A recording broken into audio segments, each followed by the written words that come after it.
din pala yung ubas dito, yung ubas. Ito blackberry, may bunga na.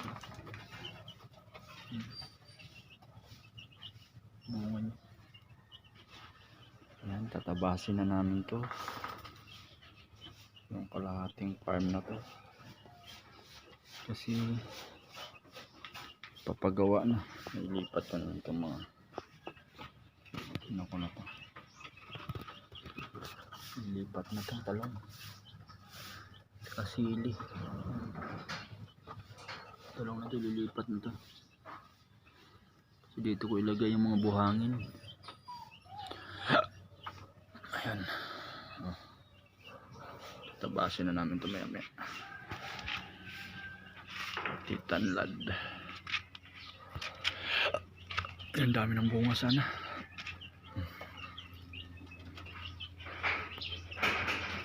Ipapagawa na doon ng kapatid ko. Ayan.